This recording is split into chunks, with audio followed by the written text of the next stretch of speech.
Você já parou para pensar se um único livro, uma única ideia, poderia de fato reerguer uma nação inteira? Parece coisa de filme, né? Mas hoje a gente vai mergulhar na história real de uma ideia tão poderosa que transformou um país que estava à beira do colapso, mudando a cabeça de milhões de pessoas e literalmente construindo um futuro a partir do zero. Então, vamos direto ao ponto. A gente está falando de uma virada de chave mental gigantesca. De um lado, a ideia de que seu destino já vem pronto, carimbado no nascimento. Do outro, a ideia de que não, o seu destino é você quem constrói. A nossa análise é sobre como uma nação inteira fez essa transição e sobre o homem que foi o guia nessa jornada incrível. Para a gente ter uma dimensão do tamanho dessa mudança, precisamos voltar no tempo. Imagina o Japão do século XIX, uma sociedade feudal completamente isolada do resto do mundo por mais de 200 anos, um lugar onde a sua vida inteira era decidida no momento em que você nascia. A coisa era assim, nasceu camponês, ia morrer camponês. Nasceu samurai, ia morrer samurai. Sem discussão, ponto final. E aí, de uma hora para outra, esse mundo que parecia imutável simplesmente se quebrou em 1000 pedaços. Em 1853, navios a vapor do Ocidente, os tais navios negros, apareceram na costa. Era uma demonstração de tecnologia e poder que o Japão nem sonhava que existia. O choque foi tão brutal que o governo dos samurais, o shogunato, que parecia eterno, simplesmente desmoronou. O país mergulhou no caos com um medo terrível de ser colonizado. A nação estava numa sinuca de bico gigantesca. As pessoas comuns que nunca tiveram voz para nada, de repente se viram livres. Mas livres para quê? Para onde ir? Elas estavam completamente perdidas, sem nenhum mapa para esse mundo novo e assustador. Elas precisavam mais do que nunca de um guia.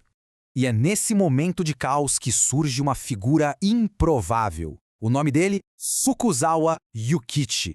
Ele vinha de uma família de samurais de baixo escalão, então ele conhecia na pele as injustiças do sistema. Ele não era um general, não era um nobre, a arma dele era outra, bem mais poderosa: a educação. Fukuzawa fez algo que era praticamente impensável na época. Ele foi ver o Ocidente com os próprios olhos, e o que ele descobriu por lá mudou o jogo. A ficha caiu. Ele percebeu que a força daquelas nações não estava só nos canhões dos navios, mas estava nas escolas, nos hospitais, nos bancos. A verdadeira força vinha das ideias. E agora sim, a gente chega no coração de tudo. Na ideia que ele trouxe de volta na bagagem.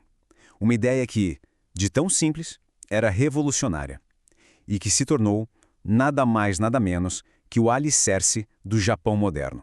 Essa era a pergunta de $1 milhão que assombrava o Japão. O que torna um país forte de verdade? É ter um exército gigante? É obedecer cegamente ao imperador? A resposta de Fukuzawa foi para um caminho totalmente diferente e abalou todas as estruturas da sociedade. E aqui está a grande virada.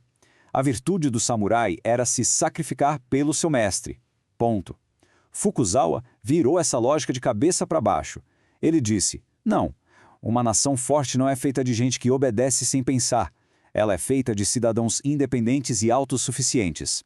A lógica é simples. Se cada pessoa for forte, a nação inteira será forte.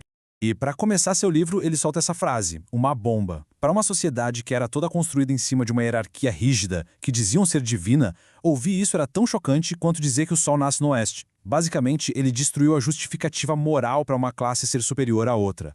Mas olha, não era só um papo filosófico. Fukuzawa deu uma ferramenta prática para essa revolução acontecer. O Jitsugaku, ou ciência prática. A mensagem era bem direta. Pessoal, chega de decorar poesia antiga só para parecer culto, vão aprender economia, física, medicina, conhecimento que serve para alguma coisa, que constrói um país de verdade. Certo, mas e o resultado prático disso tudo? Bom, essas ideias não ficaram só no papel, não.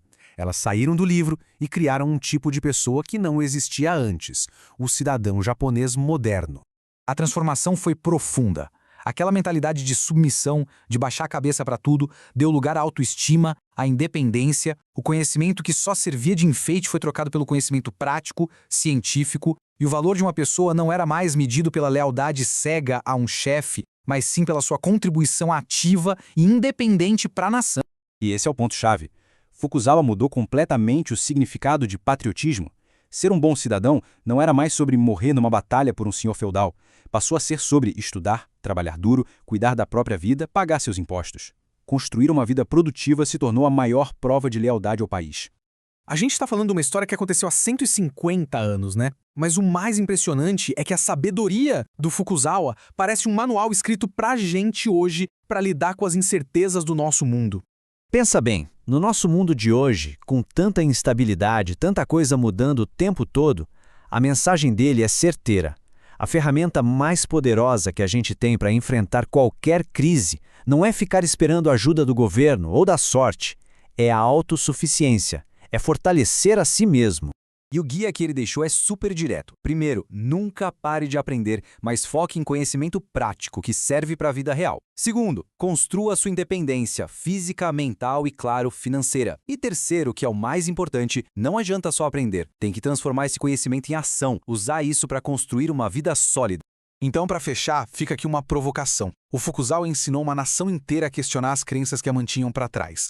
E a pergunta que a obra dele nos deixa hoje é: quais são as ideias velhas, as verdades absolutas que a gente aceita sem questionar e que hoje limitam o nosso potencial? A resposta, assim como naquela época, começa com a coragem de aprender e de lutar pela própria independência.